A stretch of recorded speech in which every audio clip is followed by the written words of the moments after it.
எல்லாரும் வேதத்தை திருப்பி அப்போஸ்தலனாகிய பவுல் தீத்துவுக்கு எழுதின நிருபம் 2ஆம் அதிகாரத்தை எல்லாரும் திருப்பிக் கொண்டு அதிலே 14வது வசனத்தை நான் வாசிக்கிறேன். நீங்கள் எல்லாரும் கவனிக்க அன்பாய் கேட்கிறேன். தீத்துவுக்கு எழுதின நிருபம் 2ஆம் அதிகாரம் அதிலே 14ஆம் வசனம். அவர் நம்மை சகல அக்கிரமங்களினின்று மீட்டுக் கொண்டு தமக்குரிய சொந்த ஜனங்களாகவும் நற்கிரியைகளை செய்ய பக்தி வைராக்கியம் உள்ளவர்களாயும் நம்மை சுத்திகரிக்கும்படி நமக்காக தம்மை தாமே ஒப்பு கொடுத்தார். கர்த்தருடைய நல்ல நாமம் மகிமைப்படுவதாக. அவர் தம்மை தாமே ஒப்பு கொடுத்தார். அப்படிதான் பவுல் தீத்துவுக்கு எழுதும்போது அவர் எழுதுகிறார், இயேசுவை யாரும் பலவந்தம் பண்ணவில்லை, இயேசுவை யாரும் கட்டாயப்படுத்தவில்லை. அது மட்டும் கிடையாது, இயேசுவை யாரும் கொலை செய்யல. இயேசு தம்மைத்தாமே ஒப்பு கொடுத்தார். அவரே மனமு வந்து ஒப்பு கொடுத்தார். இதுதான் இன்றைக்கு சபை அறிந்து கொள்ள வேண்டிய காரியம். நிறைய நேரங்கள்ல இயேசுவின் பாடு மரணங்களை நாம் தியானிக்கும் போது அப்படிதானா? ஸ்தோத்திரம்.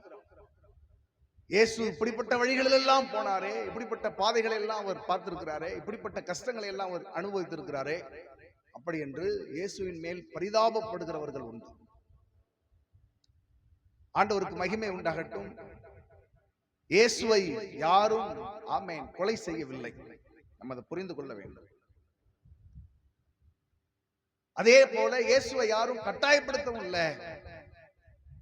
அவராகவே மனமு வந்து ஸ்தோத்திரம் உங்களுக்காக எனக்காக அவர் பலியானார்.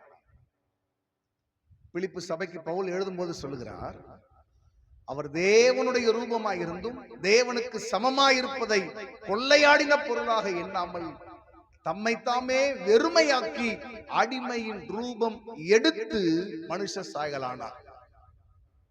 அடிமையின் ரூபத்தை யாரும் அவருக்கு புகுத்தல, யாரும் கொடுக்கல, அவரே எடுத்தார். உங்கள் மேல் என் மேல் வைத்த அவருடைய அன்பை விளங்க பண்ணுவதற்கு அவரே மனமு வந்து ஆமென் கல்வாரி சிலுவையை ஏற்றுக்கொண்டார். ஆண்டவருடைய நாமத்துக்கு மகிமை உண்டாகட்டும். ஸ்தோத்திரம். நிறைய நேரத்தில் ஆமென் கிறிஸ்தவர்கள் மட்டும் இல்ல, பொதுவான ஜனங்களும் கூட சொல்லுகிறது, இயேசு கிறிஸ்து மரித்திருக்க கூடாதுங்க, அவர் மரித்திருக்க கூடாது, அவர் இவ்வளோ பெரிய ஒரு கோர மரணத்தை பார்த்திருக்க கூடாது, அவர் நல்ல தெய்வம், அவருக்கு இது நடந்திருக்க கூடாது அப்படின்னு சொல்லி நிறைய நேரத்துல ஆமென் மனிதர்கள் அப்படித்தான் அதை சொல்லுகிறார்கள். ஆனா நான் சொல்லுகிறேன், ஆண்டவருக்கு ஸ்தோத்திரம், இயேசு கிறிஸ்து அல்லேலூயா அவருடைய மரணம் வந்து உலக தோற்றத்திற்கு முன்னமே அது தீர்மானிக்கப்பட்ட ஒன்று. உலக தோற்றத்திற்கு முன்னமே முன்குறிக்கப்பட்ட ஒன்று. அப்போஸ்தலனாகிய பேதுரு திருச்சபை வளர்ந்து வந்த காலகட்டத்தில் இது ரொம்ப தெளிவாய் சொல்லுகிறார். என்ன சொல்லுகிறார் பாருங்க, அப்போஸ்தலர் 2வது அதிகாரம் 23ஆம் வசனத்துல, அப்படி இருந்தும் தேவன் நிர்ணயித்திருந்த ஆலோசனையின்படியையும் அவருடைய முன்னறிவின்படியையும் அவர் ஒப்பு கொடுக்கப்பட்டார். நம்ம அதை புரிஞ்சுக்கிடணும். பரலோகத்துக்கு ஒரு அஜெண்டா இருந்துச்சு. பரலோகத்துக்கு ஸ்தோத்திரம் நிறைவேற்ற வேண்டிய ஒரு திட்டம் ஒன்று இருந்தது. அந்த திட்டத்தில் பிரதான திட்டம் இயேசு கிறிஸ்துவின் சிலுவை மரணம். அதை தவிர வேறொரு எந்த விமோச்சனமும் இந்த உலகத்துக்கு கிடையாது. அதனால இயேசு கிறிஸ்து ஸ்தோத்திரம் அவருடைய மரணம் என்பது, இயேசு கிறிஸ்துவின் மரணம் வந்து அது அவசியமான ஒன்று, அது முன்குறிக்கப்பட்ட ஒன்று, அது நிச்சயம் நடந்திருக்கக்கூடிய ஒன்று. நான் ஏன் இப்படி உங்களுக்கு நான் சொல்லுகிறேன்? ஆண்டவருக்கு ஸ்தோத்திரம். இயேசு கிறிஸ்துவுடைய பாடு மரணங்களை நாம உணர்ச்சி பொங்க சிந்திக்கிறோம், பரவசம் பொங்க அதை தியானிக்கிறோம். ஆண்டவருக்கு ஸ்தோத்திரம். நான் சொல்லுகிறேன், அதை பரிதாபத்தோடையே பார்க்க பழகிட்டோம். இயேசு கிறிஸ்துடைய பாடும் மரணங்களை பரிதாபமாகவே பார்க்கிறோம். நீங்க ஸ்தோத்திரம். இப்ப இயேசு கிறிஸ்து மரித்திருக்காவிட்டால், நல்ல கவனிங்க, இயேசு கிறிஸ்து மரித்திருக்காவிட்டால் மனிதனுக்கு பாவத்திலிருந்து விடுதலை கொடுக்க ஒருவரும் இல்லை. அல்லேலூயா. பாவத்திலிருந்து விடுதலை பெறுவதற்கு மனிதனுக்கு எந்த ஒரு பரிகாரமும் இல்லை. தேவனுடைய கோபாக்கினைக்கு தப்புவதற்கு எந்த வாய்ப்புமே இல்லை. இந்த மனு குலத்துக்கு மன்னிப்போ இரக்கமோ கொடுப்பதற்கு ஒரு வழியும் இல்லை. பிசாசுடைய ராஜ்யத்திற்கு, ஆமென் ஸ்தோத்திரம், ஒரு முடிவை உண்டாக்குவதற்கு இந்த சிலுவை மரணம் காரணமாய் அமைந்தது. சாத்தானுடைய வல்லமையை முறிப்பதற்கு. நீங்கள் நானும் சரீர சுகத்தோடு சரீர ஆரோக்கியத்தோடு வாழ்வதற்கு இயேசு கிறிஸ்துவின் மரணம் நமக்கு தேவைப்பட்டது. பேதுரு எழுதுகிறார், அவருடைய தழும்புகளாலே நீங்கள் குணமானீர்கள். ஏசாயாவும் அப்படியே எழுதுகிறார். அது மட்டும் கிடையாது, இயேசு கிறிஸ்து மரித்திருக்காவிட்டால், அல்லேலூயா, நமக்கு ஒரு நித்திய நம்பிக்கை கிடையாது. ஆமா தானா? நம்ம எல்லாரும் ஒரு நாள் இந்த உலகத்தை நாம பிரிய வேண்டிய நிலை வரும், மரிக்க வேண்டிய நிலை வரும். ஆண்டவருக்கு ஸ்தோத்திரம். அல்லேலூயா. ஆனாலும் நமக்கு இருக்கிற ஒரு நம்பிக்கை, இம்மையிலே கண்களை மூடி மறுமையிலே கண்களை திறப்போம். அல்லேலூயா. அதனால நமக்கு இருக்கிற ஒரு பெரிய நித்திய நம்பிக்கை. நல்ல கவனிங்க, நல்ல கவனிங்க. ஆகவேதான் சொல்லுகிறேன், இயேசு கிறிஸ்துடைய மரணம் கட்டாயமாய் இந்த உலகத்துக்கு என்று தீர்மானிக்கப்பட்டது. கட்டாயமாய் நடந்திருக்க வேண்டிய ஒரு விஷயம் இது. ஆண்டவருக்கு ஸ்தோத்திரம். ஆனால் இப்பொழுது கேள்வி என்னன்னா, இயேசு கிறிஸ்து மரித்தார். ஏன் மரித்தார்? ஏன் தம்மை தாமே ஒப்பு கொடுத்தார்? என்ன காரணத்துக்காக செய்தார்? அதுதான் இப்ப நமக்கு விஷயம். இதே பவுல் சபைகளுக்கு எழுதும் போது பல்வேறு காரணங்களுக்காக அவர் சொல்லுகிறார். தீமோத்தேயுக்கு எழுதும் போது சொல்லுகிறார், பாவிகளை ரட்சிக்க ஆண்டவர் இயேசு இந்த உலகத்துக்கு வந்தார். சரிதானா? ஆண்டவருக்கு ஸ்தோத்திரம் உண்டாகட்டும். நம்மேல் வைத்த தம்முடைய அன்பை விளங்க பண்ண சிலுவையில் மரித்தார் அப்படின்னு ரோமாபுரிக்கு எழுதும் போது அவர் எழுதுகிறார். நீதிமானுக்காக ஒருவன் மரிக்கிறது அரிது, நல்லவனுக்காக ஒருவேளை ஒருவன் மரிக்க துணிவான். நாம் பாவிகளா இருக்கும் போது கிறிஸ்து நமக்காக மரித்ததினாலே தேவன் நம்மேல் வைத்த தம்முடைய அன்பை விளங்க பண்ணுகிறார். இப்படியெல்லாம் ஆண்டவருக்கு ஸ்தோத்திரம் காரணங்களை சொல்லிக் கொண்டு வருகிற பவுல் இந்த தீத்துக்கு எழுதும் போது சொல்லுகிறார், ஏன் இயேசு கிறிஸ்து தம்மை தாமே ஒப்பு கொடுத்தார்? 2 காரணங்கள் அந்த வசனத்தில் எழுதப்பட்டிருக்கிறது. ஒன்று, நாம் அவருக்கு சொந்த ஜனங்களாக இருக்க வேண்டும். அல்லேலூயா. ஆண்டவருக்கு ஸ்தோத்திரம். கவனிங்க, நாம் அவருக்கு சொந்த ஜனங்களாய் இருக்கும்படி, சொந்த ஜனங்களாய் இருக்கும்படி இந்த திட்டம், நல்ல கவனிங்க, ஆண்டவருடைய மனதில் எப்ப இருந்துச்சு தெரியுமா? உலகம் உண்டாக்கப்படுவதற்கு முன்னாடியே ஆண்டவருடைய திட்டம் அப்படிதான் இருந்துச்சு. நல்ல கவனிங்க, ஆண்டவர் இந்த உலகத்தை உண்டாக்குகிறார். முதலாவது வெளிச்சத்தை உண்டாக்குகிறார், ஆகாய விரிவை உண்டாக்குகிறார், தண்ணீர் பரப்பை உண்டாக்குகிறார், சமுத்திரங்களை உண்டாக்குகிறார். ஆமென் ஸ்தோத்திரம். இப்படி ஒவ்வொன்றாய் உண்டாக்கி கொண்டு அவர் வந்து கடைசியிலே அவர் சிருஷ்டித்தது மனுஷன். மிருக ஜீவன்கள் உண்டாக்கப்பட்டது, அப்படிதானா? ஊரும் ஆமென், ஊரும் பிராணிகள், பறக்கும் பறவைகள், இதெல்லாத்தையும் உண்டாக்கினார். நீங்க இப்படி உண்டாக்கும் போது ஆண்டவர் அதை எப்படி உண்டாக்கினார்? வசனத்துல வாசிக்கிறோம், திரளாய் வர்த்திக்க கடவது அப்படிங்கிறார். ஆணும் பெண்ணும் ஜோடு ஜோடாய் உண்டாக்கினார்,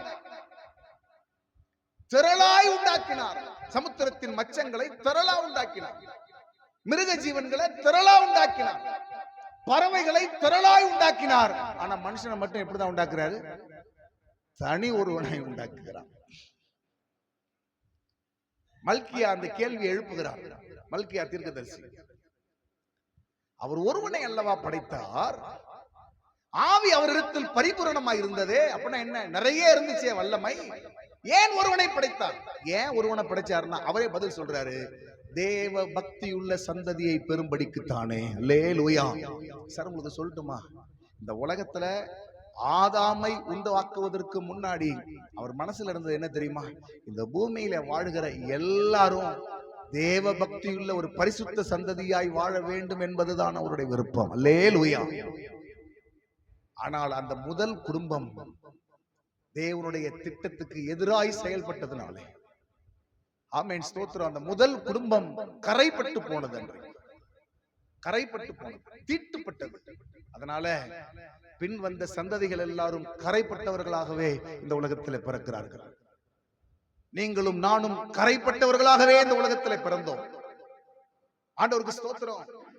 ஆனால் ஆண்டவர் அப்படிப்பட்ட ஒரு கூட்டத்தை எதிர்பார்க்கல. அவரை போலவே அவருடைய சாயலை தரித்தவர்களாகவே நம்ம வாழணும் என்பதுதான் அவருடைய பிரியமா இருந்துச்சு. பாருங்க, புரியுதா? அவரை போல எப்படி? அவர் அன்புள்ளவர், இரக்கம் உள்ளவர், பரிசுத்தம் உள்ளவர், நீதி உள்ளவர், உண்மை உள்ளவர். இந்த சாயலோடு தான் ஆமே இந்த பூமியில வாழுகிற பிள்ளைகள் ஒரு கூட்ட ஜனங்கள் இருக்கணும். ஏன்னா அவர்களை கொண்டுதான் தம்முடைய ராஜ்யத்தை இந்த பூமியில கட்ட முடியும். அவர்களை கொண்டுதான் தேவன் தம்முடைய திட்டத்தை நிறைவேற்ற முடியும். அப்ப அவருடைய மனதில் இருந்த எண்ணம் என்ன? இந்த பூமியில வாழுகிற ஆமென் ஸ்தோத்திரம் அல்லேலூயா ஆமென் இந்த ஜனங்கள் எல்லாரும் ஒரு பரிசுத்த சந்ததியாகவே இருக்க வேண்டும் என்று நினைத்தார். ஆனால் அல்லேலூயா ஆமென் ஆமென் அந்த திட்டம் தோற்று போனது. மனிதன் ஆண்டவரை தோற்கடித்தான். மனிதன் ஆண்டவரை ஏமாற்றினான். அவருடைய திட்டத்திற்கு ஒத்துழைக்கல. ஆனாலும் உங்களுக்கு சொல்றேன், இந்த திட்டத்தை ஆண்டவர் மாற்றிக்கொள்ளவே இல்லை. கவனிங்க, இந்த திட்டத்தை ஆண்டவர் மாற்றிக்கொள்ளவே இல்லை. பாருங்க, மாற்றிக்கொள்ளவே இல்லை.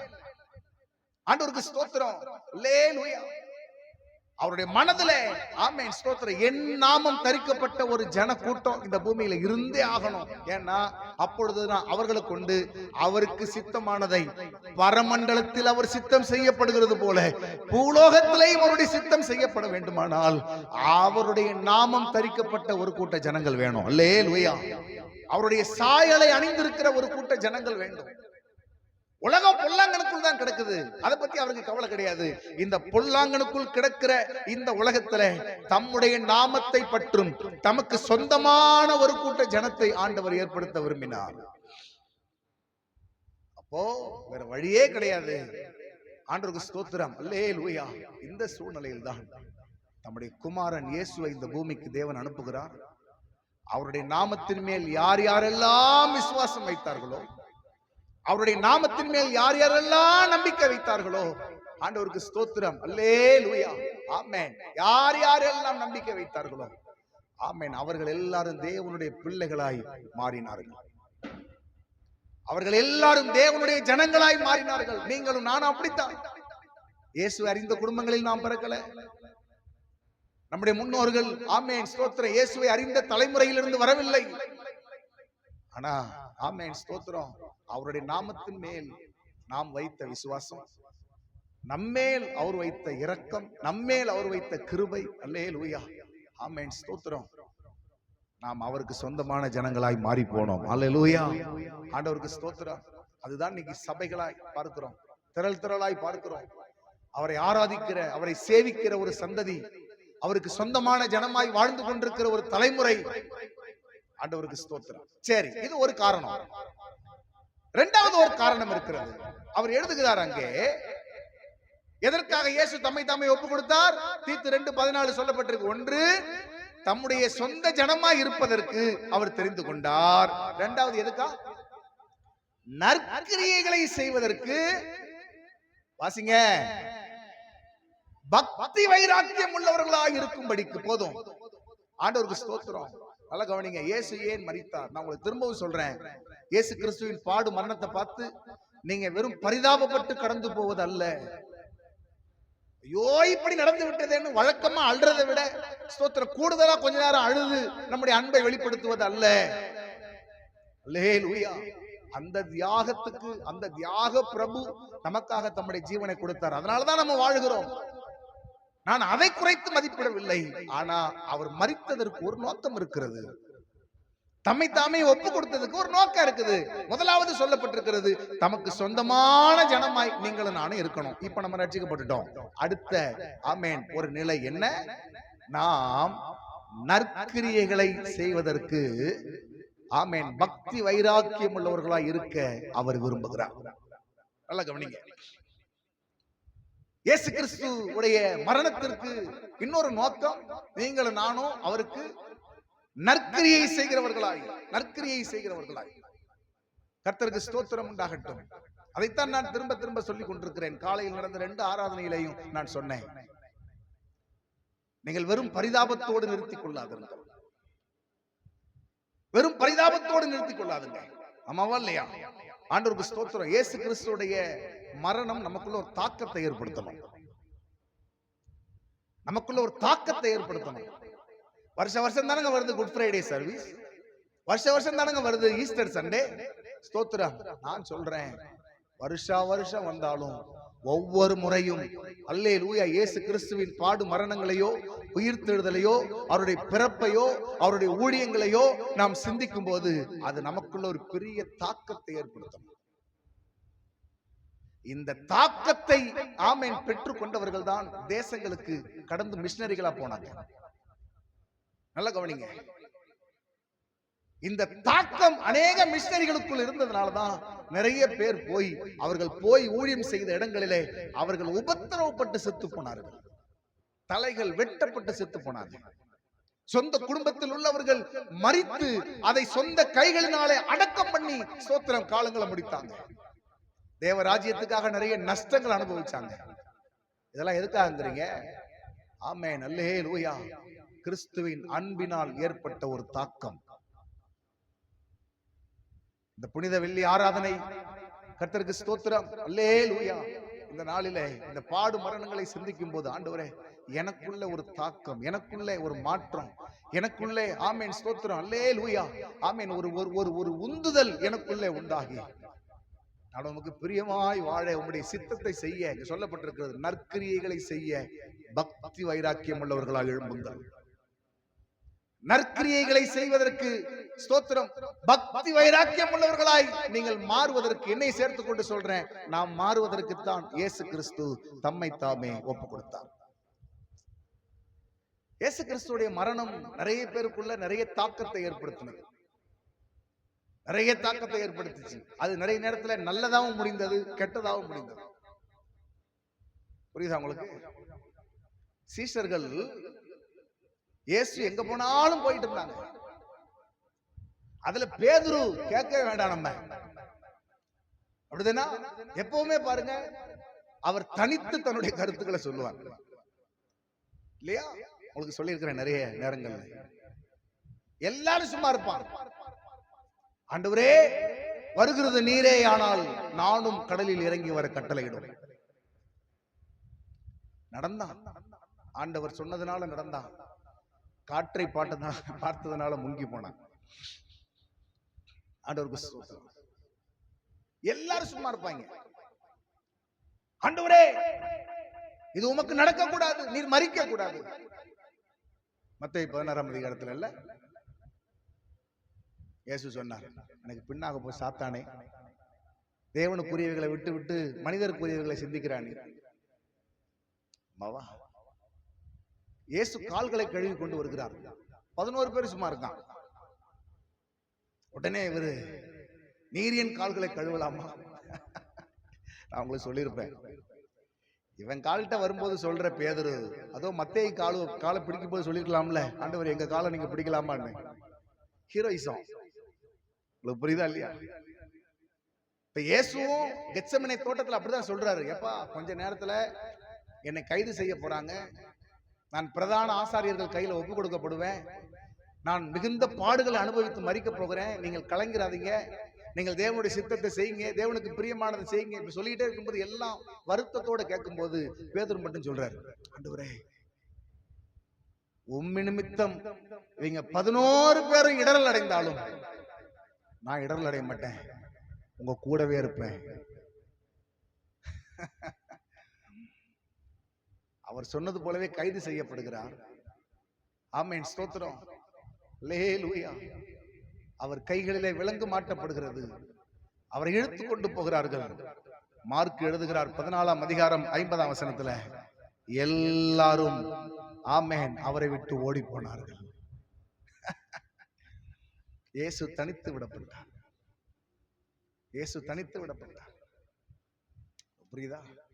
ஆண்டவருக்கு மகிமை உண்டாகட்டும். ஆண்டவருடைய நாமத்துக்கு ஸ்தோத்திரம் உண்டாகட்டும். புரியுதா உங்களுக்கு? இன்னொன்னு நடந்துச்சு, இன்னொரு தாக்கம் சொல்றேன். கர்த்தருக்கு மகிமை. பேதுரு கைது செய்ய வந்தவர்கள யோவான்ல வாசிக்கிறோம், ஒருவனுடைய காதை வெட்டிவிட்டான். ஒருவனுடைய காதை வெட்டிவிட்டான். நான் புரிஞ்சுக்கிறேன், அவன் காதை குறி பார்த்திருக்க மாட்டான். எதை தான் குறி பார்த்திருப்பான் சொல்லுங்க பார்க்கலாம்? தலையை குறி பார்த்திருப்பான். அவன் கொஞ்சம் நகண்டிருப்பான். எனக்கு உங்களுக்கு சொல்றேன், தேவனுடைய சித்தம் இதுதான் பேதுருக்கு தெரியும். இருந்தாலும் தேவனுடைய சித்தத்துக்கு எதிர்த்து ஒரு கருத்தை செஞ்சுக்கிட்டு இருக்கான், ஒரு காரியத்தை செஞ்சுக்கிட்டு இருக்கான். நான் சொல்லும் போது சொல்லியிருக்கிறேன் பல முறை, தேவ சித்தத்தோடு கூட போராடாதுங்க. தேவ சித்தத்துக்கு எதிர்த்து இருக்காதுங்க. ஆண்டவர் பேதுருவோடு தனியையும் சொல்லியிருக்கிறார், திரள் கூட்டமாகவும் சொல்லியிருக்கிறார். அவருடைய மரணம் எப்படி இருக்கும், அவருடைய பாடு எப்படி இருக்கும். எதுக்கு நான் உங்களுக்கு சொல்றேன், நிறைய நேரங்கள்ல நம்முடைய வாழ்க்கையிலையும் இப்படிப்பட்ட கடின நேரங்களில் நாம் இப்படிப்பட்ட முயற்சிகள் எடுத்துருவோம். நம்முடைய வாழ்க்கையில் சில கடின நேரங்கள் வரும்போது, சில நெருக்கடிகள் வரும்போது, ஆபத்து நேரங்கள் வரும்போது, நிறைய நேரத்தில் தேவ சித்தத்துக்கு எதிரான முடிவுகளை எடுத்து விடுவோம். ஆபிரகாம் கர்த்தர் வைத்த அந்த சீகமை எப்படா இங்க இருந்து கடந்து போலான்னு யோசிச்சிருந்திருப்பான். ஆனா ஒரு நாள் பஞ்சம் வந்துச்சு பாருங்க, இதுதான் சான்ஸ். என்ன பண்ணிடுவோம்? ஓடி போயிடுவோம். ஓடி போய் தெற்கே பிரயாணம் பண்ணி கொண்டு போனான். அங்க போனா இன்னும் பஞ்சம் அதிகமாயிட்டு இருக்கு. இன்னும் பஞ்சம் அதிகமாயிருக்குன்னா என்ன பண்ணிருக்கணும்? திரும்ப சீகேமுக்கு வந்திருக்கணும், கர்த்தர் வச்ச இடத்துக்கு. இல்ல நான் இன்னும் என்ன பண்றேன், ஸ்தோத்திரம், எப்படியாவது இந்த பிரச்சனையை நான் முடிக்காம விட மாட்டேன், எப்படியாவது இதுக்கு ஒரு முடிவு கட்டாம விட மாட்டேன் அப்படின்னு ஸ்தோத்திரம் எதிர்த்து நிற்கிறான், போராடி கொண்டிருக்கிறான். எகிப்துக்கு போனான். உங்களுக்கு தெரியும், சாராவை பார்வோன் எடுத்துக்கொண்டு போய் விட்டான். எல்லாம் கிடைச்சது, ஆடு மாடுகள், ஒட்டகங்கள், கழுதைகள் எல்லாம் கிடைச்சது. ஆனா எது இருக்கணுமோ அதை சத்துரு எடுத்துக்கொண்டு போய் விட்டான். உங்களுக்கு நான் சொல்றேன், தேவ சித்தத்தோடு தேவ திட்டத்தோடு போராடாதுங்க. சில கடினமான காலங்கள்ல நாமும் இடற முடியும். நம்ம இங்க இருந்து இப்ப பேதுருவை குறை சொல்லிட்டு இருக்கோம் பாருங்களேன், ஆண்டவருக்கு ஸ்தோத்திரம். ஆனாலும் உங்களுக்கு எனக்குமே இந்த சவால்கள் வரும். நெருக்கடியான நேரங்கள்ல நாம் சில தவறான முடிவுகள் எடுத்துருவோம், சில தவறான தீர்மானங்கள் எடுத்துருவோம். நம்ம அப்படி இருந்து விடக்கூடாது. சரி, இப்போ விஷயத்துக்கு வந்துடுறேன். இயேசு கிறிஸ்துவின் மரணம் நமக்குள்ள ஒரு தாக்கத்தை ஏற்படுத்தணும்னு சொன்னேன். அப்படி 2 பேருக்குள்ளே ஏற்படுத்தப்பட்ட ஒரு தாக்கம். யோவான் சுவிசேஷம் திருப்பிக் கொள்ளுங்கள், 19ஆம் அதிகாரம். ஆமென், ஸ்தோத்திரம், அல்லேலூயா. 19ஆம் அதிகாரத்தை ஆமென் நாம் திருப்பிக் கொண்டால், அல்லேலூயா, ஒரு மனுஷன் இயேசு கிறிஸ்துவின் மரணத்தை ஆமென் அல்லேலூயா பார்த்த பிறகு அவன் நடந்து கொண்ட விதத்தை நாம பார்க்க முடியும். எல்லாரும் நீங்கள் கவனியுங்கள், 38ஆம் வசனத்தை பாருங்கள். யோவான் சுவிசேஷம் 19:38. இங்கே ஒரு மனுஷன் வர்றான். அரிமத்தியா ஊரானும் யூதருக்கு பயந்ததினால் இயேசுவுக்கு அந்தரங்க சீஷனுமாகிய யோசேப்பு இயேசுவின் சரீரத்தை எடுத்துக்கொண்டு போகும்படி பிலாத்துவினிடத்தில் உத்தரவு கேட்டான். பிலாத்து உத்தரவு கொடுத்தான். ஆகையால் அவன் வந்து இயேசுவின் சரீரத்தை எடுத்துக்கொண்டு போனான். கவனிங்க நல்லா, ஆண்டவருக்கு ஸ்தோத்திரம்.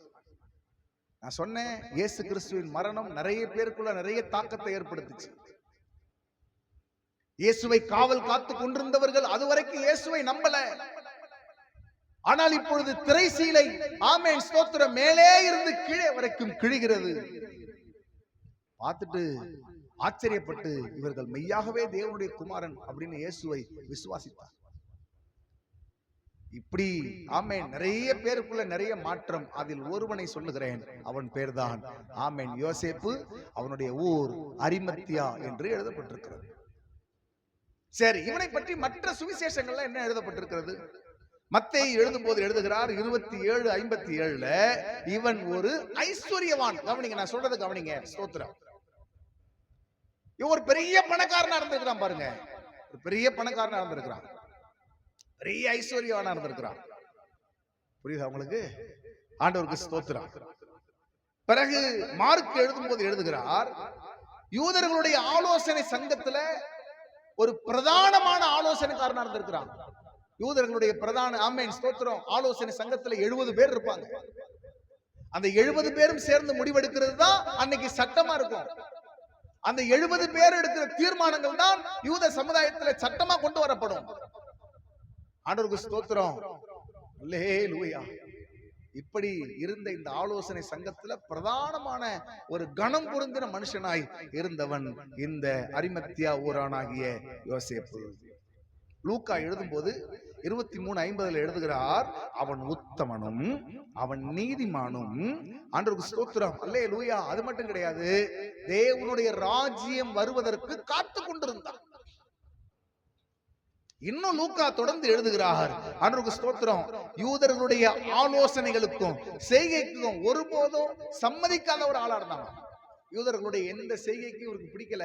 இயேசு கிறிஸ்துக்கு விரோதமாய் அவர்கள் திட்டமிடுறாங்க, கொலை செய்யணுங்கிறாங்க, இயேசுவை யாரும் அறிக்கை பண்ணக்கூடாதுங்கிறாங்க, இயேசுவை யாராவது அறிக்கை பண்ணினா ஜெபாலயத்தை விட்டு தள்ளி வைக்கணும்னு பேசிக்கிறாங்க. இது இவனுக்கு ஒத்தே வரல. இப்போ இது 3 சுவிசேஷத்துல இருக்கு. நான் சொல்றேன், யோவான் எழுதும் போது கொஞ்சம் வித்தியாசப்படுத்தி எழுதுகிறார். யோவான் எழுதும்போது வித்தியாசப்படுத்தி எழுதுகிறார். என்ன தெரியுமா அங்க சொல்லுகிற வித்தியாசம் என்ன தெரியுமா? அங்கே சொல்லப்பட்டிருக்கிறது, அவன் இயேசுவுக்கு அந்தரங்க சீஷனா இருந்தான். அல்லேலூயா. இயேசுவுக்கு அந்தரங்க சீஷனா இருந்தான், ரகசிய சீஷனா இருந்தான். அப்படின்னா என்ன அர்த்தம்? இயேசு கிறிஸ்துவை வெளியரங்கமா சேவிக்கிறதுக்கு அவனுக்கு ஒரு தயக்கம் இருந்துச்சு. அவனுக்கு ஒரு தயக்கம் இருக்குது, ஒரு வெட்கம் கலந்த உணர்வு அவனுக்கு இருக்குது. இன்னைக்கும் நம்ம அப்படிப்பட்ட மனநிலையோடு இருக்கிற மனிதர்களை பார்க்கிறோம். இயேசு எங்களுக்கு ரொம்ப பிடிக்குங்க, ஆனாலும் எங்களால சபைக்கெல்லாம் வர முடியாது, இயேசுநாதர் கோயிலுக்கெல்லாம் எங்களால வர முடியாது. இப்படி வாழ்கிற நிறைய ஜனங்கள் இருக்கிறாங்க. ஆண்டவருக்கு ஸ்தோத்திரம். நல்லா கவனிங்க. அப்ப இயேசுவை இதுவரைக்கும் இவன் வெளிப்படையாய் சேவித்தது கிடையாது, வெளிப்படையாய் அவரை ஆராதித்தது கிடையாது. ஆண்டவருக்கு ஸ்தோத்திரம். அல்லேலூயா. இயேசு கிறிஸ்து அவர் மனிதனாய் இருக்கும்போது உயிரோடு இருந்த வரைக்கும் இயேசுவை நெருங்கி போனது கிடையாது. ஆனா அவருக்கு அந்தரங்க சீஷனா இருந்தான். அவருடைய உபதேசங்கள் பிடிக்கும், ஆமென், அவருடைய போதனைகள் பிடிக்கும். அவர் மேல அவ்வளவு பிரியம், அவனுக்கு அவ்வளவு பிரியம். இப்பொழுது நடக்கிறது என்ன? இயேசு கிறிஸ்து சிலுவையில் மரிக்கிறார். கவனிங்க, இந்த ரோமர்கள் இயேசு கிறிஸ்துவின் சரீரத்தை நல்ல கவனிங்க, இயேசு கிறிஸ்துவுடைய சரீரத்தை கிட்டத்தட்ட அவமானப்படுத்த தக்க நிலைமையில இயேசுவின் சரீரத்தை வைத்திருக்கிறாங்க. ஏன் தெரியுமா? இயேசு கிறிஸ்துவுடைய சரீரத்தை வாங்குவதற்கு யாருக்கும் தைரியம் இல்லை. அவருடைய சீஷர்கள் ஓடி போயிட்டாங்க. தாய் இருக்கிற, சகோதரர்கள் இருக்காங்க, யாரும் வந்து என்ன செய்யல, இயேசுவின் சரீரத்தை வாங்கல. நான் காலையில ஜனங்களுக்கு சொல்லும் போது சொன்னேன், இயேசுவின் சரீரம் கேட்பாரற்று கிடந்தது.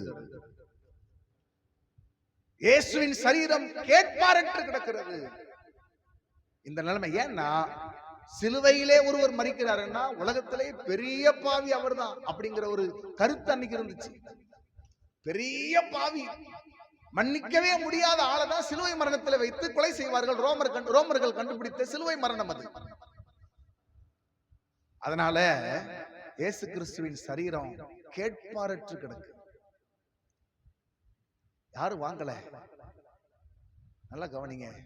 ஆண்டவருக்கு ஸ்தோத்திரம். அல்லேலூயா. இந்த நிலைமையில தான் இந்த அரிமத்தியா ஊரானாகிய யோசேப்பு, மறுபடியும் சொல்றேன், இதுவரைக்கும் ரகசியமாகவே அவரை பின்பற்றி வந்தவன், இதுவரைக்கும் ரகசியமாகவே அவரை சேவித்து வந்தவன், இதுவரைக்கும் யாருக்கும் தெரியாமல் ஆமென் இயேசுவினிடத்தில் பக்தியா இருந்தவன், இப்போ நான் சொன்னேன் இயேசுவின் மரணம் ஏற்படுத்தின தாக்கம் என்ன தெரியுமா இவனுக்கு? இப்ப இவனுக்கு இதுவரைக்கும் இருந்த தயக்கம், இதுவரைக்கும் இருந்த பயம், இதுவரைக்கும் இருந்த வெட்கம் எல்லாத்தையும் உதறி போட்டு விட்டு நேரா போனான். யார் தேசாதிபதியோ, யார் அந்த கவர்னரோ, அந்த பிலாத்துவின் இடத்துல போய் கேட்டான், இயேசுவின் சரீரத்தை நீங்கள் எனக்கு தர வேண்டும். நான் புரிஞ்சுக்கிறேன். பிலாத்து கேட்டிருப்பாரு, எப்பா அவருக்கு குடும்பம் எல்லாம் இருந்துச்சப்பா, சகோதரர்கள் இருந்தாங்களே, சகோதரிகள் இருந்தாங்களே, இயேசுவுக்கு 12 சீஷர்கள் இருந்தாங்களே, இவங்க எல்லாமே இன்னும் ஒரு 70 பேர் இருந்தாங்களே, எங்கப்பா அவங்க எல்லாம் போனாங்க? அவங்க எங்க போனாங்களே எனக்கு தெரியாது, எனக்கு இயேசுவின் சரீரம் வேண்டும். அல்லேலூயா, இயேசுவின் சரீரம் வேண்டும். இப்போ நல்லா கவனிங்களேன். இப்பொழுது இயேசுவின் சரீரத்தை வாங்கி கொண்டு வந்து அதை ரொம்ப, நீங்க மற்ற சுவிசேஷங்கள் எழுதப்பட்டிருக்கும், மெல்லிய துணியினால் ஆமென் சுற்றி அப்படி செயல்பட்டு கொண்டிருக்கும் போது இன்னொரு மனிதனை கர்த்தர் எழுப்புகிறார். அடுத்த வசனத்தில் வாசிக்கிறோம், 39ஆம் வசனத்தை பாருங்கள். ஆரம்பத்திலே ஒரு ராத்திரியில் இயேசுவினிடத்தில் வந்திருந்த நிக்கோதேமு என்பவன் வெள்ளை போலமும் கரிய போலமும் கலந்து ஏறக்குறைய 100 ராத்தல் கொண்டு வந்தான். உங்களுக்கு ஒண்ணு தெரியுமா? யாரு இயேசுவின் அருகே இருக்கணுமோ அவங்க இல்ல, யார் இதுவரைக்கும் தயக்கத்தோடும் வெட்கத்தோடும் பயத்தோடும் பின்பற்றினார்களோ அவங்க இப்ப எல்லா பயத்தையும் உதறி எறிகிறாங்க. அவங்க இப்ப எல்லா தயக்கத்தையும் உதறி எறிகிறாங்க. அவங்க இப்ப எந்த யூத அமைப்புகளுக்கும் அவங்க என்ன செய்யலப்போ ஸ்தோத்திரம் பயப்படல. உங்களுக்கு ஒண்ணு தெரியுமா? பஸ்கா பண்டிகை அன்னைக்கு இருக்குது. பஸ்காவை அனுசரிக்கும் போது எந்த தீட்டான ஒன்றையும் தொடக்கூடாது. ஒருவேளை அப்படி தொட்டுட்டா பஸ்காவிலே பங்கு பெற முடியாது. யோசித்து பாருங்க. நான் புரிஞ்சுக்கிட்டேன். அதனாலதான் இயேசுவின் சரீரத்தை குறித்து யாருக்கு எந்த எண்ணமும் இல்லை. எல்லாருடைய கவனமும் பஸ்காவின் மேல் இருந்ததே ஒழிய பஸ்கா ஆட்டுக்குட்டியாய் அடிக்கப்பட்ட இயேசுவின் மேல் யாருக்கும் கவனம் இல்லை. யாருக்கும் அந்த கவனம் இல்லை. ஆண்டவருக்கு ஸ்தோத்திரம், அல்லேலூயா, ஆமென். யாருக்கும் அதை பற்றி அக்கறை இல்லை. சொல்லி இருப்பாங்க, எப்பா நீங்க 2 பேரும் இந்த ஆலோசனை சங்கத்துல ரொம்ப முக்கியமான ஆட்களப்பா, இந்த பஸ்கா பண்டிகையில நீங்கள் ரொம்ப முதன்மையான ஆசனங்கள்ல உட்காரணும், இந்த பஸ்கா பண்டிகையில நீங்கள் முதல் இடங்கள்ல இருந்து காரியங்களை செய்யணும், தீட்டானதை தொட்டுறாதீங்க, மரித்த சடலங்களை தொட்டு விடாதீங்க. ஸ்தோத்திரம், அல்லேலூயா, ஆமென். நான் இப்படி சொல்றேன், மற்றவர்கள் எல்லாரும் பண்டிகையிலே கவனமா இருந்தாங்க, பஸ்காவை அனுசரிப்பதிலேயே இருந்தாங்க. ஆனால் இவங்க 2 பேரும் மட்டும்தான் ஆமென் ஸ்தோத்திரம் அடிக்கப்பட்ட பஸ்கா ஆட்டுக்குட்டியின் மேல் பங்குள்ளவர்களாய் மாறினார்கள். அல்லேலூயா, ஆண்டவருக்கு ஸ்தோத்திரம். திரும்பவும் சொல்லுகிறேன், இயேசு கிறிஸ்துவின் பாடு மரணங்கள் உங்களுக்குள்ள ஒரு தாக்கத்தை ஏற்படுத்தணும்.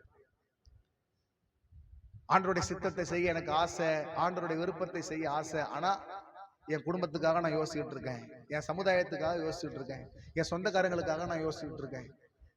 நான் இயேசுக்காக நான் ஆலயத்துக்கு போகிறது தெரிந்தா எங்க குடும்பத்துல யாராவது ஏதோ சொல்லிடுவாங்களோ, எங்க ஊர்ல யாராவது ஒண்ணு சொல்லிடுவாங்களோ அப்படின்னு ரகசியமாகவே ஊருக்கு போறேன், மார்க்கெட்டுக்கு போறேன், டாக்டரை பார்க்க போறேன், இப்படி எல்லாம் சொல்லிவிட்டு தயக்கத்தோடு வந்த நாட்கள் உண்டு.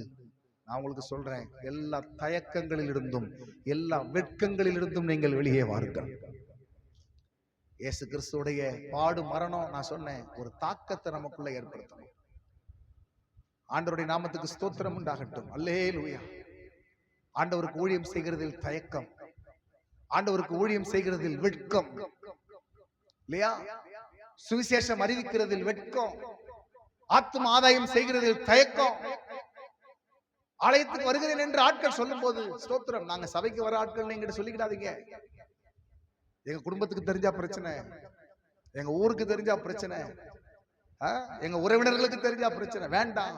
நான் சொல்லுகிறேன், அல்லேலூயா, உங்களை கட்டி வைத்திருக்கிற ஆமென் எல்லா விதமான கட்டுகளில் இருந்தும் ஆமென் நீங்கள் வெளியே வர அல்லேலூயா இந்த ஆமென் ஸ்தோத்திரம் புனித வெள்ளி ஆராதனை உங்களுக்கு உதவியா இருக்கட்டும். கணம் புரிந்தினவர்கள் 2 பேரும் சொல்லப்பட்டிருக்கிறது 100 ராத்தல் கொண்டு வந்தாங்க. 100 ராத்தல். ஸ்தோத்திரம். ஆமென். ஆமென். 65 பவுண்ட்ஸ் இந்த வாசனை திரவியங்கள் எல்லாம் கொண்டு வந்து இயேசுவின் சரீரத்தை அலங்கரித்தார்கள். இயேசுவின் சரீரத்தை அலங்கரிச்சாங்க. அது மட்டும் கிடையாது. இயேசு எங்க தெரியுமா அவர், ஆமென் அல்லேலூயா, எந்த கல்லறையில் வைக்கப்பட்டார் தெரியுமா? இந்த யோசேப்பு ஐஸ்வர்யம் உள்ளவனா இருந்ததுனால அவன் தனக்கென்று ஒரு சொந்தமாய் ஒரு ஆமென் ஒரு கல்லறையை உண்டாக்கி வச்சிருக்கிறான். எங்க? கண்மலையின் மேல். கண்மலையின் மேல். ஆண்டவருக்கு ஸ்தோத்திரம். அப்படிதான் எழுதப்பட்டிருக்கிறது. உண்டாக்கி வைத்திருக்கிறான். நான் அப்படி புரிஞ்சுக்கிடுறேன். தான் பிள்ளைகளை பார்த்து சொல்லி இருந்திருப்பான், எப்பா நான் சாக போறேன், நான் சாகும்போது என்ன பண்ணிருங்க, இந்த கல்லறையில கொண்டு வந்து எங்களை வச்சிருங்க சொல்லிருப்பான். சொல்லிருப்பான் இல்லையா? ஆண்டவருக்கு ஸ்தோத்திரம். கொல்லிமலை அங்க நீங்க போவீங்கன்னா ஸ்தோத்திரம், அங்க ஒரு ஊழியக்காரர் இருந்தார். அவர் ஒரு மிஷனரி, கன்னியாகுமரியை சார்ந்தவர். ஐயா எலியாஸ். சிஎஸ்ஐ சபை திருச்சபையை சார்ந்தவங்க இருந்தீங்கன்னா உங்களுக்கு அவங்களெல்லாம் தெரிஞ்சிருக்கும். அவர்கள் போய் தான் அங்க நிறைய மருத்துவமனைகளை கட்டியிருக்காங்க, நிறைய பள்ளிக்கூடங்களை கட்டியிருக்கிறாங்க. அங்க இருக்கிற மலையில் இருக்கிற மலை கிராமங்களை சார்ந்த நிறைய வாலிபர்கள், இளைஞர்கள், சிறுவர்கள் படிப்பதற்கு அவங்க தான் உதவியா இருந்திருக்கிறாங்க. ஒரு முறை அங்க ஒரு கூட்டத்துக்காக போயிருந்தோம், ஒரு பாஸ்டர்ஸ் மீட்டிங். அப்போ அவர் சொன்னார் எப்படி இந்த ஊழியம் எல்லாம் ஆரம்பிக்கப்பட்டுச்சு, எந்தெந்த மிஷனரிகள் எல்லாம் வந்தாங்க, நாங்கள் ஏன் இங்க இருக்கிறோம், இப்படி ஒவ்வொன்றாய் சொல்லிவிட்டு அவங்க சொன்னாங்க, கொஞ்ச நாளைக்கு முன்னாடி தான் அம்மா மரிச்சு போனாங்க, அந்த ஆலயத்துக்கு பக்கத்துல தான் வச்சிருக்கிறோம், வாங்க போலான்னு எங்களை கூட்டு போனாங்க. கூட்டு போனாங்க. அங்க போய் பார்த்தா ஸ்தோத்திரம், ஒரு கல்லறை இருக்கிறது. அந்த கல்லறைக்கு பக்கத்திலேயே ஸ்தோத்திரம் ஒரு பெரிய குழி வெட்டப்பட்டு வெயிட்டிங்ல இருக்குது. ஐயா சொல்லும்போது சொன்னாங்க, அவங்க மரிச்சு போயிட்டாங்க. சொல்லும்போது சொன்னாங்க, இது அம்மாவுடைய கல்லறை, இது பக்கத்திலேயே என்ன அடக்கம் பண்ணிருங்கன்னு நான் சொல்லியிருக்கேன். சரி பிள்ளைங்களாம் எங்க இருக்காங்க? அவங்கெல்லாம் அமெரிக்காவில் இருக்காங்க. என்ன கூப்பிடுறாங்க, தேசத்துக்கு வந்துருங்க, நீங்க கஷ்டப்பட்டதெல்லாம் போதும். ஐயா சொல்றாங்க, ஆண்டவர் எங்களை இங்கதான் கொண்டு வந்தார், இங்கதான் ஊழியம் செஞ்சோம், இங்கதான் சபை கட்டணும், இந்த ஊர் மக்கள் தான் எங்களுக்கு பழக்கம், அதனால இங்கேயே நாங்கள் வாழ்ந்து செத்து போயிடுறோம். ஆண்டவருக்கு ஸ்தோத்திரம். அல்லேலூயா. எனக்கு இந்த சம்பவத்தை வாசிக்கும் போது அதுதான் ஞாபகம் வருது. எனக்கு அப்படிதான் செஞ்சிருப்பார் யோசேப்பு. தனக்காக ஒரு பெரிய கண்மலையில ரொம்ப உயர்ந்த உச்சிதமான இடத்துல கட்டி வைத்திருக்கிறார். அதுல இதுவரைக்கும் யாரையும் வைக்கல. அங்க சொல்லப்பட்டிருக்கிறது, ஒருவனும் வைக்கப்படாதிருந்த ஒரு கல்லறை. இப்போ இயேசு கிறிஸ்துடைய சரீரத்தை நல்ல கவனிங்க, ராஜ மரியாதையோடு கொண்டு போய் அடக்கம் பண்ணினார்கள். இதை செய்தது யார்? இயேசு கிறிஸ்துவின் மாம்ச உறவாய் இருந்த அவனுடைய தாய் சகோதரர்கள் கிடையாது. 3.5 வருஷம் இயேசுவை பின்பற்றி கொண்டே வந்த சீஷர்கள் கிடையாது. சீஷர்கள் கிடையாது. நல்லா கவனிங்க. ஆண்டவருக்கு ஸ்தோத்திரம். அல்லேலூயா. கணம் பொருந்தின மனிதர்களை ஆண்டவர் எழுப்பினார். அவர்களுக்கு சமுதாய சிக்கல்கள் இருந்துச்சு, அவர்களுக்கு நிறைய தயக்கங்கள் இருந்துச்சு, அவர்கள் வெட்கப்பட்ட காரியங்கள் இருந்துச்சு. ஏன்னா இயேசு கிறிஸ்து எங்கே இருந்து வந்தவர்? நாசரேத்திலிருந்து வந்தவர். நாசரேத்திலிருந்து ஒரு தீர்க்கதரிசியும் எழும்புகிறது இல்லை என்கிற கருத்து அன்னைக்கு இருந்துச்சு. அது மட்டும் கிடையாது, அந்த நாசரேத் என்கிறது ஒரு பொருட்டாவே எண்ணப்படாத ஒரு பகுதி அன்னைக்கு இயேசு. அதனாலதான் அங்க போய் யோசேப்பு அந்த குழந்தையா இருந்த இயேசுவை கொண்டு போய் அங்க வைத்திருந்தார். புரியுதா உங்களுக்கு? எண்ணப்படாத ஒரு பகுதி அது, ஒரு பெருசா நினைக்கப்படாத ஒரு பகுதி. அதனாலதான் நாத்தானுவேல் கேட்கிறார், நாசரேத்திலிருந்து யாதொரு நன்மை உண்டாக கூடுமோ? இப்ப அங்கிருந்து வருகிற இயேசுவை தெய்வம்னு அறிக்கையிடுவதற்கு இவங்களுக்கு பிரச்சனை. அங்கே இருந்து வருகிற இயேசுவை ஆமீன் வெளியரங்கமாய் சேவிக்கிறதுல பிரச்சனை. இது இயேசு மனுஷீகத்துல உயிரோடு இருந்த வரைக்கும். இப்ப மரித்தார். மரித்த பிறகு இப்ப இவர்களுடைய எல்லாவித தயக்கங்கள், வெட்கங்கள், அவர்களுடைய சமூக சிக்கல்கள், சமுதாயத்தில் இருந்த பிரச்சனைகள் எல்லாத்தையும் தூர போட்டுட்டு 2 பேரும் கை கோர்த்து நின்று இயேசுவின் சரீரத்தை அடக்கம் செய்தார்கள். அல்லேலூயா. இந்த ராத்திரி நேரத்தில் உங்கள் மனதில் அதைத்தான் வைக்கிறேன். இயேசு கிறிஸ்துவின் ஆமென் பாடு மரணங்கள் நமக்குள்ள ஒரு பெரிய தாக்கத்தை ஏற்படுத்தணும். 2026வது வருஷத்துல எத்தனையோ இதற்கு முன்பு எத்தனையோ குட் ஃப்ரைடே சர்வீஸ் நம்ம அட்டெண்ட் பண்ணியிருக்கிறோம்.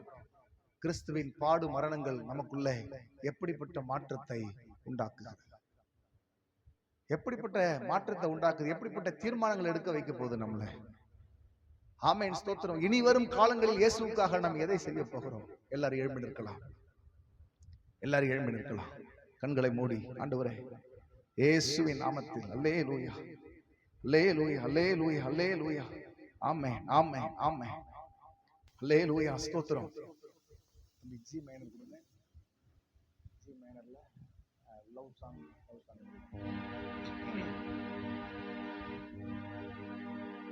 ஹல்லேலூயா. ஒப்பு கொடுத்து ஆண்டவரே இயேசு கிறிஸ்துவின் பாடு மரணங்கள் நாங்கள் வெறும் பரிதாபப்பட்டுட்டு மாத்திரம் போக விரும்பல ஆண்டவரே. நாங்கள் வெறும் பரிதாபத்தோடு இந்த இடத்தை விட்டு கடந்து போக விரும்பல. அல்லேலூயா. இதுவரைக்கும் எத்தனையோ முறை நாங்கள் உமக்கென்று செய்ய தீர்மானித்திருந்த விஷயங்கள் உண்டு. உமக்கு ஊழியம் செய்யணும், உம்முடைய சித்தத்தை செய்யணும், உமக்கு பிரியமானதை செய்யணும், ஆத்ம ஆதாயம் பண்ணணும், இன்னும் கர்த்தருக்கு பயன்படணும், ஆசீர்வாதமா இருக்கணும். ஆனா எங்களுக்குள்ள இருந்த தயக்கங்கள், எங்களுக்குள்ள இருந்த தயக்கம், எங்களுக்குள்ள இருந்த ஆண்டவரே இந்த பிடிவாதம், எங்களுக்குள்ள இருந்த ஆண்டவரே இந்த நிர்விசாரம், எங்களுக்குள்ள இருந்த வெட்கம், ஆமென், அல்லேலூயா, இவைகளிலிருந்து நாங்கள் வெளியே வர எங்களை ஒப்பு கொடுக்கிறோம். அதுவரைக்கும் ரகசியமா இயேசுவை பின்பற்றின அல்லேலூயா இந்த அரிமத்தியா ஊரானாகிய யோசேப்பும் நிக்கதோமும் போல ஆண்டவரே நாங்களும் நிறைய நாட்கள் அப்படிதான் இருந்திருக்கிறோம். அல்லேலூயா. ஒரு லிமிட்டுக்கு மேல நாங்கள் எங்களை ஒப்பு கொடுக்க தயங்கி இருக்கிறோம். நாங்கள் ஒரு லிமிட்டுக்கு மேல நாங்கள் உமக்காய் செயல்பட நாங்கள் யோசித்திருந்திருக்கிறோம். ஆனாலும் கிறிஸ்துவின் பாடு மரணம் அவர்களுக்குள்ளே ஒரு பெரிய அசைவை உண்டாக்குச்சு ஆண்டவரே. எல்லாரும் பஸ்கா பண்டிகையின் மேல் கவனமாக இருந்த போது இவர்கள் மாத்திரம் பஸ்கா ஆட்டுக்குட்டியின் மேல் கவனமா இருந்தார்களே. இவர்கள் மாத்திரம் பஸ்கா ஆட்டுக்குட்டியின் மேல் கவனமா இருந்தார்களே ஆண்டவரே. ஹல்லேலூயா, ஹல்லேலூயா, ஹல்லேலூயா, ஹல்லேலூயா, ஹல்லேலூயா. ஜி எங்களை ஒப்பு கொடுக்கிறோம்.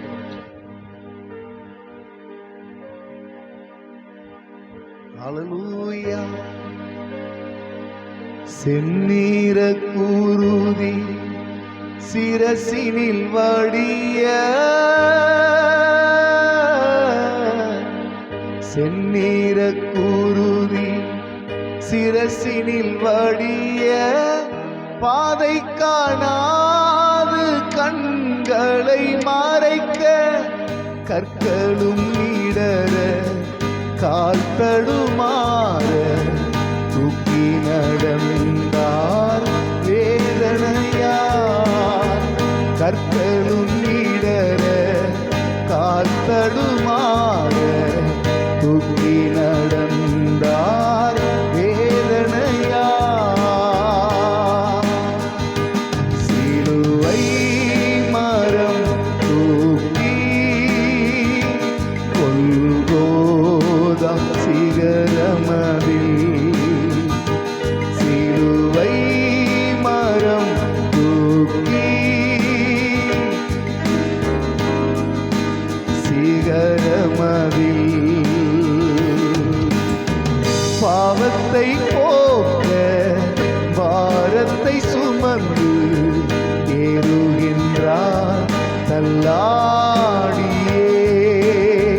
பாவத்தை போக்க பாரத்தை சுமந்து ஏறுகின்றார் தள்ளாடியே. வேதனையால் செல்லும் நேசரை பார்த்து, வேதனையால் செல்லும் நேசரை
பாரத்தை சுமந்து அந்த கல்வாரி காட்சியை கண் முன்னாக நிறுத்திக் கொள்வோம். முள்ளினால் செய்யப்பட்ட ஒரு கிரீடத்தை அவர் தலையின் மேல் வைத்து ஒருவன் ஒரு கோலை கொண்டு ஓங்கி அடித்தானா, ஓங்கி அடித்தான். அந்த முள் அவருடைய சிரசில் குத்தி. அல்லேலூயா. அதுதான் அந்த பாடல். செந்நிற குருதி சிரசினில் வடிய, பாதையை பார்க்க முடியாத படிக்கு கால்கள் தடுமாற, கற்கள் இடற, கால் தடுமாற, அப்படிதான் சிலுவையை தூக்கி கொண்டு போனார். எதற்காக தெரியுமா? அவருக்கு சொந்தமான ஜனமாய் நீங்களும் நானும் இருக்க, அவருடைய நாமத்தை பற்றும் விசுவாசத்தோடு அவருடைய நாமத்தை மகிமைப்படுத்துகிற, அவருடைய ராஜ்யத்தை எழும்பி கட்டுகிற அவருடைய சொந்த ஜனங்களாய் இருப்பதற்கு இன்னொரு காரணத்தை பவுல் சொல்லுகிறார். நீங்கள் நற்கிரியைகளை செய்வதற்கு, நீங்கள் நற்கிரியைகளை செய்வதற்கு, இயேசுவின் ராஜ்யத்துக்காக, இயேசுவின் நாம மகிமைக்காக. ஆண்டவரே, இந்த சிலுவை காட்சியை நாங்கள் வெறும் பரிதாபத்தோடு பார்க்கலப்பா, வெறும் பரிதாபத்தோடு நாங்க பார்க்கல. அல்லேலூயா. வெறும் பரிதாபத்தோட பார்க்கல, அது எங்களுக்குள்ளே ஏற்படுத்துகிற ஆண்டவரே உணர்வுக்கும் எங்களுக்குள்ளே ஏற்படுத்துகிற தாக்கத்துக்கும் எங்களை நாங்கள் ஒப்பு கொடுக்கிறோம். எங்கள் மேல் இருக்கிற கடமை உண்டு. நாங்கள் தேவ ராஜ்யத்திற்கு என்று நாங்கள் கடமைப்பட்டிருக்கிறோம். இந்த சபை உமக்கு கடமைப்பட்டிருக்கிறது, இந்த ஊழியம் உமக்கு கடமைப்பட்டிருக்கிறது. தொடர்ந்து ஆண்டவரே உமக்கு விருப்பமானதை செய்ய எங்களை ஒப்பு கொடுக்கிறோம். எங்கள் ஒவ்வொருவர் மேலும் இருக்கிற தேவ திட்டத்தை நிறைவேற்ற ஒப்பு கொடுக்கிறோம். கிருபையின் கரங்களிலே அர்ப்பணிக்கிறோம். ஆசீர்வதியும் வழி நடத்தும். இயேசு கிறிஸ்துவின் நாமத்தில் வேண்டிக் கொள்கிறோம் எங்கள் நல்ல பிதாவே, ஆமென். நம்முடைய கர்த்தராக இயேசு கிறிஸ்துவின் கிருபை, பிதாவாகிய தேவனுடைய அன்பு, பரிசுத்த ஆவியானவருடைய ஐக்கியம், சந்தோஷம், சமாதானம் இன்றும் என்றும் சதா காலங்களிலும் நம் எல்லாரோடும் கூட இருப்பதாக. ஆமென். சேர்ந்து சொல்லுங்கள். என் ஆத்துமாவே கர்த்தரை ஸ்தோத்திரி, என் முழு உள்ளமே அவருடைய பரிசுத்த நாமத்தை ஸ்தோத்திரி. என் ஆத்துமாவே கர்த்தரை ஸ்தோத்திரி, கர்த்தர் செய்த சகல உபகாரங்களையும் மறவாதே. ஆமென், ஆமென். அல்லேலூயா. ஸ்தோத்திரம். உங்கள் எல்லாருக்கும் ஸ்தோத்திரம். கர்த்தர் உங்களை ஆசீர்வதிப்பாராக. ஆமென். சமாதானமாய் போய் வாருங்கள். ஆமென்.